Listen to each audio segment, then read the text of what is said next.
ರಾಜ್ಯದೊಳಗೆ 3 DCM ಮಾಡ್ಬೇಕು ಅನ್ನೋದು ಬಹಳ ಚರ್ಚೆ ಆಗ್ತಿದೆ. ಏನ್ ಸರ್ ಇದು? ಅದು ಹೈಕಮಾಂಡ್ಗೆ ಬಿಟ್ಟುಕೊಟ್ಟಂಥ ವಿಚಾರ. ನಾವು ಯಾವುದೂ ಅದಕ್ಕೆ ಉತ್ತರ ಇಲ್ಲ. మన ದೆಹಲಿಗೆ ಹೋಗಿದೆ ಸರ್, ಏನೆಲ್ಲ ಚರ್ಚೆಗಳಾಗ್ತವೆ? ಏನಿಲ್ಲ, ಪಕ್ಷ ಹೆಂಗೆ ಬಲವರ್ಧನೆ ಮಾಡಬೇಕು, ಚುನಾವಣೆ ಹೆಂಗೆ ಎದುರಿಸ್ಬೇಕು ಅಂತಕ್ಕಂಥ ವಿಚಾರಗಳನ್ನ ಗಮನದಲ್ಲಿಟ್ಕೊಂಡು ಚರ್ಚೆ ಆಯಿತು.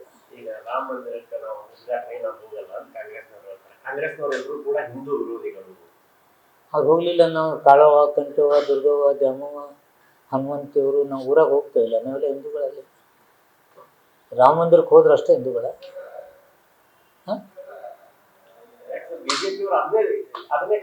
ಅವ್ರು ಬೇರೆ ಕೆಲಸ ಇಲ್ಲ. ಎಲೆಕ್ಷನ್ಗೆ ರಾಮ ಮಂದಿರ ಕಟ್ಟಿದ್ವಿ, ಓಟ್ ಹಾಕ್ತೀವಿ, ಅಕ್ಷತ ಕೊಡ್ತೀವಿ. ಇಂಥ 100,000 ಗುಡಿಗಳು ಕಟ್ಟಿದ್ದೀವಿ. ಹಳ್ಳಿಗೊಳಗ ಪ್ರತಿ ಸಲ ನಾವು ಟೆಂಪಲ್ಗಳು ಕಟ್ತಾನೆ ಇದ್ವಿ. ಅಲ್ಲಿ ಹೋಗಿ ಭಕ್ತಿ, ನಮ್ಮ ಭಾವ ಭಕ್ತಿ ಎಲ್ಲಿ ತಲೆ ಹೋಗ್ಬೇಕು. ಇನ್ನು ಇವ್ರು ಹೇಳ್ದಲ್ಲಿ ಹೋಗ್ಬೇಕಾ? BJP ಅವ್ರು ನಮಗೆ ರಾಮ ಮಂದಿರಕ್ಕೆ ಬರ್ಬೇಕಂತ ಅಲ್ಲಿಗೆ ಹೋಗ್ಬೇಕಾ? ಯಾಕೆ ನಮ್ಮ ಊರಾಗ ಯಾವ ದೇವ್ರುಗಳಿಲ್ಲ. ನಮ್ಮ ಊರೆಲ್ಲ ದೇವ್ರುಗಳು ಹೌದಲ್ಲ. ಇವ್ರಿಗೆ ಯಾವ ದೇವ್ರುಗಳ ಗತಿ ಕಾಣ್ತಾ ಇಲ್ಲ. ನಮ್ಮ ಹಳ್ಳಿಗಾಡಿನಲ್ಲಿ ಅದೀವಲ್ಲ, ನಾವೆಲ್ಲ ದೇವ್ರುಗಳು ಅದಾವಲ್ಲ. ದುರ್ಗವ್ವ ಅದಾವ, ದ್ಯಾಮವ್ವ ಅದಾವ, ಕಾಳವ್ವ ಅದಾವ, ಕಂಠವ್ವ ಅದಾವ, ಹನುಮಂತಿಯವ್ರು ಅದಾವ. ಅವೆಲ್ಲ ದೇವ್ರು ಹೌದಲ್ಲ ಇವರಿಗೆ. ಅದೊಂದೇ ದೇವ್ರ?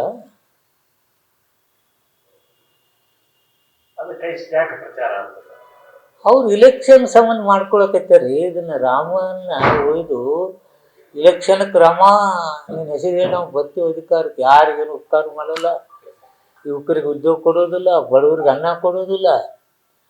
ರಮಾನಿನ ಹೆಸರಲ್ಲೇ ನಾವು ಅಧಿಕಾರಕ್ಕೆ ಬಂದ್ಬಿಟ್ಟು ಅಂತ ಅಂತೀವಿ. ಎಷ್ಟೋ ಕೋಟಿ ಜನ ನಮ್ಮ ಹಿತ ಕಾಪಾಡುತ್ತೆ. ನಾವು ಬಡತನದಾಗದ್ವಿ, ನಮ್ಗೆ ಅನ್ನ ಇಲ್ಲ, ಅನ್ನ ಕೊಡ್ರಿ. ಯುವಕರು ಉದ್ಯೋಗ ಇಲ್ಲ, ಉದ್ಯೋಗ ಕೊಡ್ರಿ. ಬದುಕಿ ತೊಂದರೆ ಆಗಿದೆ, ಅದಕ್ಕೆ ಇವತ್ತು ಬರಗಾಲ ಬಿದ್ದಿದೆ.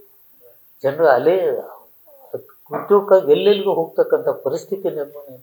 ಇಲ್ಲಿ ಹಣ ಕೊಡಲಿ, ರಾಮ ಮಂದಿರದಾಗ ಕೂತ್ರೆ ಹಣ ಬಂದ್ಬಿಡುತ್ತೇನೆ. ರಾಮ ಮಂದಿರ ನಿನಗೂ ನನಗೂ ನಮ್ಮದಾದ ವೈಯಕ್ತಿಕ ಅಭಿಪ್ರಾಯ. ಅದನ್ನು ದೇಶದ ಮೇಲೆ ಇರ್ತಕ್ಕಂಥ ಕೆಲಸ ನಮ್ಮ ದೇಶದ ಪ್ರಧಾನಿಗಳು ಮಾಡಬಾರ್ದು. That's not good. ದೇಶದ ಪ್ರಧಾನಿಗಳಾಗಿ ತನ್ನಿದನ್ನೇ ತನ್ನ ಭಕ್ತಿಲೇ ಹೋಗಲಿ ಬರಲಿ. ನಾನು ಭಕ್ತಿಲೇ ನಾನು ಹೋಗಲಿ. ನಾನು ಸದಾಶಿವನು ಭಕ್ತ ಆದೇನೆ, ದುರ್ಗವನು ಭಕ್ತ ಆದೇನೆ. ಅಲ್ಲಿ ನಾನು ಭಕ್ತಿ ಭಾವದಿಂದ ನಡ್ಕೊತೀನಿ. ಇವರು ಹೋಗಲಿ, ಅದನ್ನು ದೇಶಕ್ಕೆ ರಾಮ ಒಬ್ಬನೇ ನಾ ದೇವರು. ನಮಗೆ ಎಂದು ಸಾವಿರಾರು ದೇವ್ರು ಅದು ಬಿಟ್ಟರೆ ಬೇರೆ ಏನೈತ್ರಿ? ಧರ್ಮವನ್ನು ರಾಜಕೀಯಕ್ಕೆ ದೇಶ ಅಧೋಗತಿಗೆ ತಳ್ತಕ್ಕಂಥವ್ರು BJP. ಇದು ಬಿಟ್ಟರೆ ಬೇರೆ ಕೆಲಸನೇ ಇಲ್ಲ ಅವರು. ಕಾಂಗ್ರೆಸ್ನವರು ಅವರೇ ಹೇಳುದು, ಕಾಂಗ್ರೆಸ್ನವರು ಮೈನಾರಿಟಿ ಪರವಾಗಿ, ಅಲ್ಪಸಂಖ್ಯಾತರ ಪರವಾಗಿ. ಅದಕ್ಕೆ ಹಿಂದೂಗಳಲ್ಲ ಅವರು. ನಾವು ಹಿಂದೂಗಳಲ್ಲ ಅಂತ ಅನುಪತಿನ ಅವರೇ ಕಟ್ಟುದು. ಕ್ವಶನು ಅವ್ರದ್ದೇ, ಉತ್ತರನೂ ಅವ್ರದ್ದೇ, ಡಿಸಿಷನ್ನು ಅವ್ರದ್ದೇ. ಏನು ನಮ್ಮ ಬಗ್ಗೆ ಏನು ಇವರು ಏನು ನಮ್ಮ ಮಾರ್ಕೊಂಡು ಬಿಟ್ಟಿದ್ದೀವ ನಾವು? ಕಾಂಗ್ರೆಸ್ ಅವ್ರ ಬಗ್ಗೆ ಮುಂಜಾನೆ ಎದ್ದ ಕೂಡಲೇ ಕಾಂಗ್ರೆಸ್ನವ್ರ ಬಗ್ಗೆ ಮಾತಾಡೋದು. ಕಾಂಗ್ರೆಸ್ನವ್ರು ಅಲ್ಪಸಂಖ್ಯಾತರು ಹತ್ರ ರಾಮ ಮಂದಿರಕ್ಕೆ ಹೋಗಲಿಲ್ಲ ಹಿಂದೂಗಳೇ ಅಲ್ಲ ಹತ್ತು ನಾವು. ಯಾಕೆ ನಮ್ಮ ದೇವ್ರಲ್ಲ, ನಮ್ಗೆ ರವಿ ಸಾಕಷ್ಟು ದೇವ್ರದಲ್ಲ.